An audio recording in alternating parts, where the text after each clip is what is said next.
হযরতে খুবাইব ইবনে আদি হুজুর আবার বলেন হযরতে খুবাইব ইবনে আদি হুজুরকে যখন শুনে চড়ানো হয় হুজুর আবার বদদুয়া করতে থাকেন ওয়াক্তুলুকুম বাদাদান। ও রব্বুল আলামিন আল্লাহ পাক, এই যে মানুষগুলোকে দেখছেন যারা আমাকে শুনে চড়ালো, আল্লাহ আপনি এদেরকেও এমন ভাবে হত্যা করবেন ওয়ালা তুগাদির মিনহুম আহাদান। ও রব্বুল আলামিন আল্লাহ পাক, এদের কাউকে আপনি ছেড়ে দেবেন না। হযরতে সাঈদ বিন আমির বলেন ওই যে বদদুয়া করতে লেগেছে, আমি সাঈদ বিন আমির আমি তখন ইসলাম গ্রহণ করি না। আমার মাঝে মাঝে ওই কথাটাই মনে হয়, কাফের বেঈমান বেদিনেরা খুবাইব ইবনে আদিকে শুলে চড়িয়ে কিভাবে কষ্ট দিয়ে না তারা মেরেছে, আর খুবাইব ওদের জন্য বদদুয়া করেছে। আমার মনে হয় আল্লাহ পাক কিয়ামতের ময়দানে আমি সাঈদ বিন আমির আমাকে যদি জিজ্ঞাসা করে ও সাঈদ বিন আমির, ও সাঈদ বিন আমির বলো না দেখি, বলো ও সাঈদ বিন আমির বলো না দেখি, বলো আমার আশিক খুবাইব ইবনে আদিকে যখন কাফেরেরা মারতে লেগেছে, কাফেরেরা শুনে চড়াতে লেগেছে, কেন তাকে তুমি তার পক্ষে বলে না, কেন তুমি তার পক্ষে কথা বললে না? আল্লাহ পাক কিয়ামতের ময়দানে আমি সাঈদ বিন আমির আমাকে যদি জিজ্ঞাসা করে, এই ভয়ে না জানি জাহান্নামে চলে যেতে হয়, এই ভয়ে আমি মাঝে মাঝে চিন্তা করতে করতে বেহুশ হয়ে যাই। আমি তখন ইসলাম গ্রহণ করিনি, সেই সময় আল্লাহর নবীর প্রাণ প্রিয় সাহাবী হযরতে খুবাইব ইবনে আদি রাদিয়াল্লাহু আনহু হুজুরকে কাফেরেরা গ্রেফতার করেছে। মক্কার এ গলিতে ও গলিতে ঘুরিয়ে ঘুরিয়ে হাতে ছিকল বাঁধা, পায়ে ছিকল বাঁধা, টেনে টেনে টেনে টেনে টেনে টেনে মক্কার প্রত্যেকটা বাড়িতে আমন্ত্রণ জানিয়েছে কাফেরেরা। কি আমন্ত্রণ জানালো? আমন্ত্রণ জানিয়েছে তানিম নামক স্থানে আসতে। কেন? খুবাইব ইবনে আদিকে শুলে চড়ানো হবে। শুলে চড়ানো বলতে খাজুর গাছ চেঁচে চেঁচে চেঁচে চেঁচে মাথাটা হুল করে নেয়।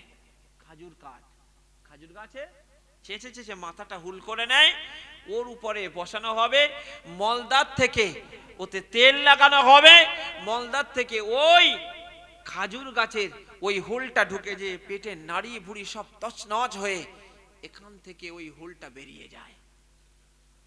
কত কষ্ট করে মারা হয়, কত কষ্ট! আমি দেখেছি খুবাইব ইবনে আদিকে মক্কার কাফেরেরা হাতে ছিকল বাঁধা, পায়ে ছিকল বাঁধা। কি করলো? হাত পায়ে ছিকল বাঁধা মক্কার এ গলিতে ঘুরে ঘুরে প্রত্যেকটা বাড়িতে আমন্ত্রণ জানিয়েছে। কি আমন্ত্রণ জানালো? তানিম নামক স্থানে এসো, খুবাইব ইবনে আদিকে শুলে চড়ানো হবে।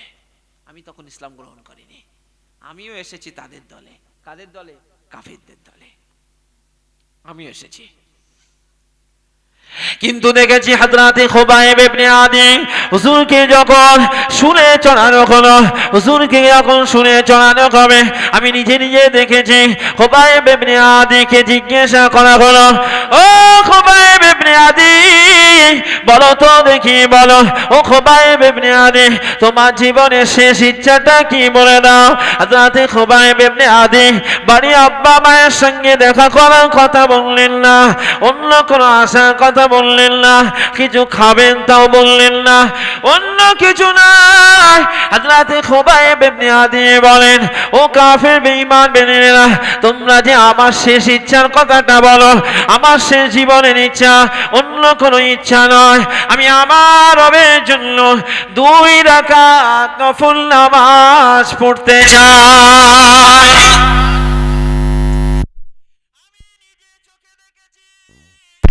হযরতে খুবাইব ইবনে আদি রাদিয়াল্লাহু তাআলা আনহু হুজুর নামাজে দাঁড়িয়ে গেছেন, হুজুর আবার নামাজে দাঁড়িয়ে গেছেন। কাফেরেরা পাশ থেকে বলা বলি করতে লেগেছে। খোবায়েব ইবনে আদি মৃত্যুর ভয়ে নামাজটা লম্বা করতে লেগেছে। এই আওয়াজটা খোবায়েব ইবনে আদি হুজুরের কানে গেল। হুজুর আবার সংক্ষেপে নামাজটা আদায় করলেন। নামাজটা শেষ করে কাফের বেঈমান বেদিনদের দিকে তাকিয়ে বললেন, এই বেঈমান বেদিনেরা, এই ইসলামের শত্রুরা, শুনে রেখে দাও, তোমরা যে ভাববে খোবায়েব ইবনে আদি মৃত্যুর ভয়ে নামাজটা লম্বা করেছে, না না, আমি মৃত্যুর ভয় পাই না, আমি মৃত্যুর ভয় পাই না। আমি যে 2 রাকাত নামাজ আদায় করেছি, আমি আবার নামাজটা সংক্ষেপে করেছি যাতে তোমরা না বলতে পারো মৃত্যুর ভয়ে নামাজটা লম্বা করেছে। এই বেঈমান বেদিনেরা, শুনে রেখে দাও, আমি তোমাদেরকে বলছি, ওই যে 2 রাকাত নামাজটা পড়েছি, সংক্ষেপে যে নামাজটাই পড়েছি, ওই নামাজের ভিতরে আমি আমার রবের সঙ্গে সাক্ষাৎটা পেয়ে গিয়েছি। শুধু তাই না, ওই নামাজের ভিতরে আমি আমার জান্নাতের রাস্তাটা পরিষ্কার দেখতে পেয়েছি। খোবায়েব ইবনে আদি হুজুরকে শুলে চড়ানো হলো। খোবায়েব ইবনে আদি হুজুরকে শুলে চড়ানো হলো। শুলে যেই না চড়ানো হলো, হযরতে সাঈদ বিন আমির হুজুর বলছেন, আমার তখন ভয় লাগছিল। কি ভয়? এরা তো হাততালি দেয়। এরা কি করে? হাততালি দেয়। আমার তখন ভয় লাগছে, খোবায়েব ইবনে আদি বিড়বিড় করে কি বলে, বিড়বিড় করে কি বলে। কাছাকাছি গেলাম, খোবায়েব ইবনে আদি হুজুর তখন বলতে লেগেছে, আল্লাহুম্মা আহসিহিম আদাদান। আল্লাহ, এখানে যারা আছে, আমি তো আজ একা, আমি তো অসহায়, আজকে আমাকে শুলে চড়াচ্ছে। আল্লাহ, আজ তো আমার পাশে কেউ নেই, এই যে আছে, আল্লাহ আমি আপনার কাছে দোয়া চাইছি, আল্লাহুম্মা আহসিহিম আদাদান। আল্লাহ এদের প্রত্যেককে আপনি গণনা করে রাখেন। হুজুর বলেন, খোবায়েব ইবনে আদি হুজুর যখন বদদোয়া করছেন, হযরত সাঈদ বিন আমির হুজুর বলছেন, আমি শুধু অবাক হয়ে যাই, এই বদদোয়াটা আমার লাগে কিনা, এই বদদোয়া আমার লাগে কিনা। শুধু এই গণনা করার দোয়ার কথা বলেনি।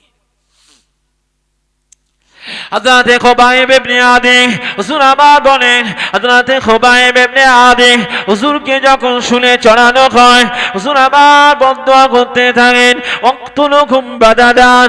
ও রব্বুল আলামিন, আল্লাহ পাক, এই যে মানুষগুলোকে দেখছেন যারা আমাকে শুনে চড়ালো, আল্লাহ আপনি এদেরকেও এমন ভাবে হত্যা করবেন, ওয়ালা তুগাদির মিনহুম আহাদান। ও রব্বুল আলামিন, আল্লাহ পাক, এদের কাউকে আপনি ছেড়ে দেবেন না। হযরতে সাঈদ বিন আমির বলেন, ওই যে বদদোয়া করতে লেগেছে, আমি সাঈদ বিন আমির, আমি তখন ইসলাম গ্রহণ করি না, আমার মাঝে মাঝে ওই কথাটাই মনে হয়, কাফের বেঈমান বেদিনেরা খোবায়েব ইবনে আদিকে শুলে চড়িয়ে কিভাবে কষ্ট দিয়ে না তারা মেরেছে, আর খোবায়েব ওদের জন্য বদদোয়া করেছে। আমার মনে হয় আল্লাহ পাক কিয়ামতের ময়দানে আমি সাঈদ বিন আমির, আমাকে যদি জিজ্ঞাসা করে, আমাকে যদি জিজ্ঞাসা করে, ও সাঈদ বিন আমির, ও সাঈদ বিন আমির, বলো না দেখি, বলো, ও সাঈদ বিন আমির, বলো না দেখি, বলো, আমার আশিক খোবায়েব ইবনে আদিকে যখন কাফেরেরা মারতে লেগেছে, কাফেরেরা শুনে চড়াতে লেগেছে, কেন তাকে তুমি তার পক্ষে বলে না, কেন তুমি তার পক্ষে কথা বললে না? আল্লাহ পাক কিয়ামতের ময়দানে আমি সাঈদ বিন আমির, আমাকে যদি জিজ্ঞাসা করে, এই ভয়ে না জানি জাহান্নামে চলে যেতে হয়, এই ভয়ে আমি মাঝে মাঝে চিন্তা করতে করতে বেহুশ হয়ে যাই। দেখেছেন কত চিন্তা, কত চিন্তা। দুনিয়াটাকেও নিয়েছে, আখিরাতকেও প্রাধান্য দিয়েছে। দুনিয়া তাও প্রয়োজন, আখেরাতকেও প্রয়োজন। প্রয়োজন আছে না নেই? এই সাইদ বিন আমির হুজুর যখন খলিফা, তখন হিমসে বিরাট অভাব। হিমসে কি? বিরাট অভাব, বিরাট দুর্ভিক্ষ দেখা দিয়েছে। এখন যেই দুর্ভিক্ষ দেখা দিয়েছে, জনগণ সাইদ বিন আমির হুজুরের আমানত তো শুনে নিয়েছে। কেমন ব্যক্তি, অভিযোগ যা করেছিল সব অভিযোগ কি হয়ে গেছে? অভিযোগ সব বেকার হয়ে গেছে। উনি তো একজন আমাদের সত্যিই প্রকৃত অভিভাবক, সত্যি অভিভাবক। রাত্রে ডাকলে তিনি আল্লাহর জন্য ব্যস্ত আছেন, তো আমাদের কথা শুনবেন কি করে? দিনের বেলা তো সময় দেয়, দেয় না? দেয় না? হ্যাঁ, সকালবেলা দেরিতে বার হয়, তার পরিবার আছে, তার পরিবার আছে। মাঝে মাঝে উনি কি করেন? বেহুশ হয়ে যান, সেটাও ভয়ে হন, সেটাও ভয়ে হন। কাপড় মাত্র একটাই, সে জায়গায়ও দাঁড়িয়ে একটাই মাত্র কাপড়, মাসে একদিন ছুটি করেনি, তো আমানতদার অভিভাবক। এখন হিমসে কি হলো? বিরাট দুর্ভিক্ষ দেখা দিল, বিরাট দুর্ভিক্ষ। এখন দুর্ভিক্ষ যে দেখা দিয়েছে, জনগণ হযরত ওমর হুজুরের কাছে গেল। কোথায় গেল? হযরত ওমর হুজুরের কাছে। হুজুর, আমাদের ওখানে বিরাট দুর্ভিক্ষ দেখা দিয়েছে, এখন আমাদের জন্য কিছু সাহায্য দেন, আমাদের সাহায্যের প্রয়োজন আছে, আমাদের একটু সাহায্য দরকার। দেখুন দুনিয়া আখিরাত কি করে প্রাধান্য দিচ্ছে, কি সুন্দর করে। বিরাট দুর্ভিক্ষ, খাওয়া হয় না। হযরত ওমর ওই জনগণকে বললেন, যাও তোমরা একটা লিস্ট তৈরি করো কার কার খাওয়া হয় না। বাইতুল মাল তো সবার জন্য দেওয়া সম্ভব না, বাস্তবে কারা অসুবিধায় পড়ে আছে তাদের নামে লিস্ট করো, যাও তাদের নামে লিস্ট করো। লিস্ট করলেন জনগণ। লিস্ট করতে করতে ওনাদের মুখ্যমন্ত্রীর নামটাই প্রথম থেকে তৃতীয় নাম্বারে দিয়ে দিলেন। যাদের খাওয়া হয় না দুর্ভিক্ষে, তাদের লিস্টের ভিতরে 3 নম্বরে আছেন সাইদ বিন আমির হুজুর। লিস্টটা হযরত ওমর হুজুরের কাছে পাঠানো হলো, রাষ্ট্রপতি। লিস্ট পড়ছেন, পড়তে পড়তে 3 নম্বরে এসে চোখটা দাঁড়িয়ে গেছে। কি ব্যাপার? এ সাইদ বিন আমির কোন সাইদ বিন আমির? যিনি আপনাদের মুখ্যমন্ত্রী? বললেন হুজুর জি। বললেন মুখ্যমন্ত্রী খাওয়া হয় না? মুখ্যমন্ত্রী খাওয়া হয় না, সে আর দুর্ভিক্ষে আছে। নবীর এই হাদিসের উপরে কেমন আমল করছে দেখেন। দুনিয়াতে থাকো মুসাফির, সম্পদ থাকতে পারে কিন্তু মুসাফির মনে করো, কিছু যাবে না। হযরতে ওমর ফারুক রাদিয়াল্লাহু আনহু ওই অসহায় মানুষদের লিস্ট পড়তে লাগলেন, ওই দুর্ভিক্ষের মানুষদের লিস্ট পড়তে লাগলেন। ওই লিস্ট পড়তে পড়তে 3 নম্বরের নামটা যেই পড়লেন, হযরতে সাঈদ বিন আমির আল জুমাহি রাদিয়াল্লাহু আনহু, হুজুরের নাম খানা পড়া মাত্রই হযরতে ওমর ফারুক হতভম্ব হয়ে গেলেন। জিজ্ঞাসা করলেন, এই সাঈদ বিন আমির কি তোমাদের মুখ্যমন্ত্রী? ও হযরতে ওমর, আপনি যেটাই ধরেছেন ওটাই ঠিকই ধরেছেন। আমাদের মুখ্যমন্ত্রী তথা সাঈদ বিন আমির হুজুরের আর সংসার চলে না, হুজুরের সংসার চলে না। হযরত ওমর ফারুক কাঁদতে কাঁদতে কাঁদতে কাঁদতে একটা থলিতে দিনার ভর্তি করে দিয়েছে, ভালো করে বেঁধেছে। কি ভর্তি করলো? দিনার ভর্তি করে দিয়েছে, বোঝাই দিনার একটা থলিতে ভালো করে গেঁথে বেঁধে দিয়েছে। আর জনগণের যেটা দেওয়ার জনগণকে দিয়ে দিলেন, আর বললেন এই হাদিয়াটা নিয়ে যাও, তোমাদের মুখ্যমন্ত্রী সাঈদ বিন আমিরকে দেবে। কাকে দেবে? সাঈদ বিন আমিরকে দেবে। জনগণ নিয়ে গেল হাদিয়াখানা, নিয়ে সাঈদ বিন আমির আল জুমাহি হুজুরকে দিলেন। তিনি বললেন কি ব্যাপার, কোথায় কি পেলে? বলল আমিরুল মুমিনিন খলিফা হযরতে ওমর হুজুর আপনাকে দিয়েছে। তাই? থলিটা খুললেন, চোখটা দাঁড়িয়ে গেলেন, গোটা থলিটা দিনারে ভরা। দিনারে ভরা। ঘরের ভিতরে ওই থলিটাকে দূরে টেনে ফেলে দিলেন। হুজুর আবার দূরে টেনে ফেলে দিয়ে হুজুর ঘরের ভিতরে দৌড়াতে লাগলেন, কাঁদতে লাগলেন, চিৎকার করে বলতে লাগলেন, আয় আফসোস, দুনিয়া আজ আমার পিছনে ছুটতে লেগেছে, দুনিয়া আমাকে ধাওয়া করেছে, দুনিয়া আমাকে ধাওয়া করেছে। কাঁদতে লাগলেন। হযরতে সাঈদ বিন আমির হুজুরের স্ত্রী বলতে লাগলেন, ও সাঈদ বিন আমির, আমার আমিরুল মুমিনিন, আমিরুল মুমিনিন হযরতে ওমর কি ইন্তেকাল করেছেন, যার কারণে আপনি কাঁদতে লেগেছেন। আরে ওমর, হযরতে আমিরুল মুমিনিন ওমর কি ইন্তেকাল করেছে, যার জন্য আপনি কাঁদছেন? তিনি কি ইন্তেকাল করলেন? না। তাহলে কাঁদছেন কেন? বললো দুনিয়া ধাওয়া করেছে আমার পিছনে। কি ধাওয়া করলো? দুনিয়া। বললো কি ব্যাপার? বললো ওই যে দেখা যাচ্ছে, দেখো দিনার ভর্তি ব্যাগ, ওটা দুনিয়া আমার পিছনে ধাওয়া করেছে।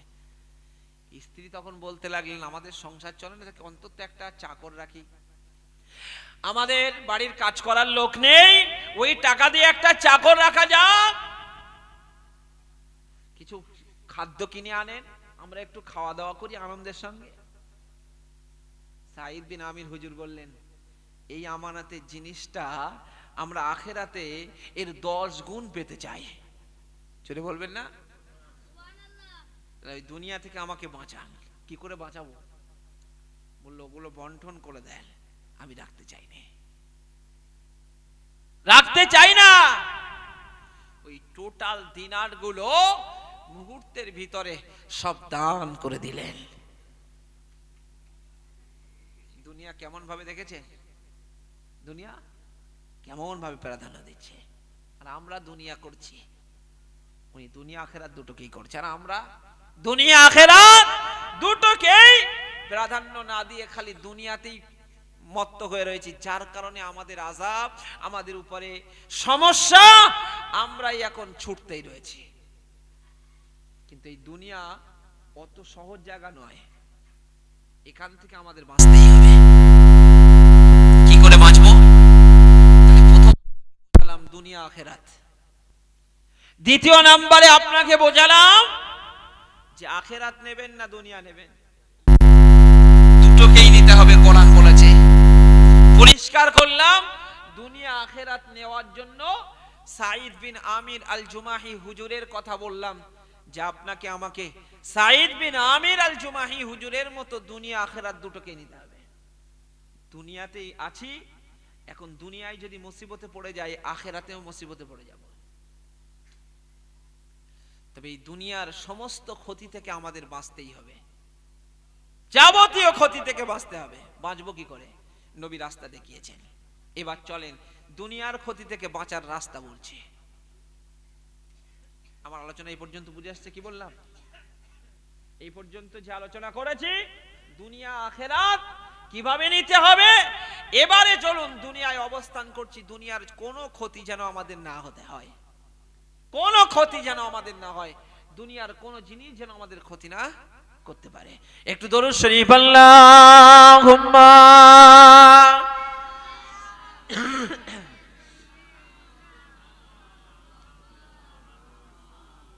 বুকে কফ জমে গেছে তো।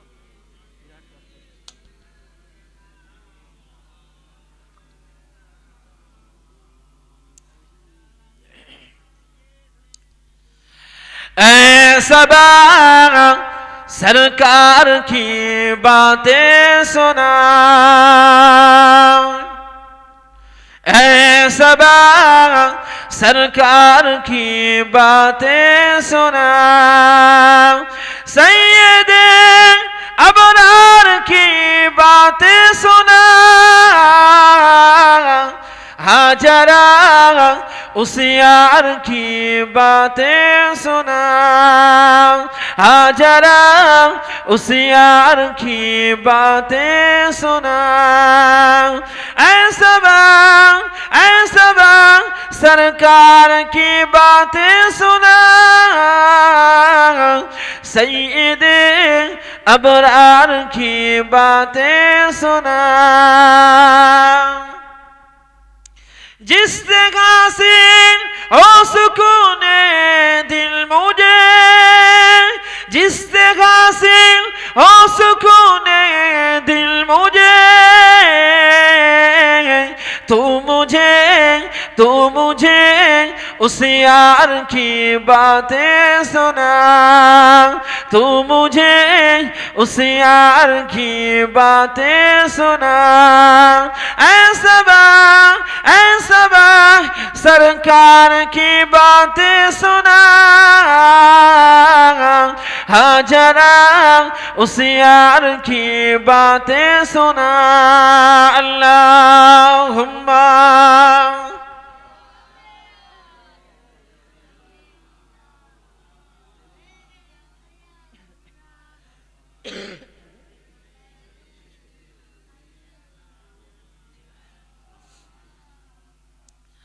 हम न जाने कब मदीने में जाएंगे, हम न जाने कब मदीने में जाएंगे, तू मुझे उस यार की बातें सुना। ऐसा सरकार की बातें सुना, हाँ जरा उस यार की बातें सुना। अल्लाहुम्मा सल्ले अला।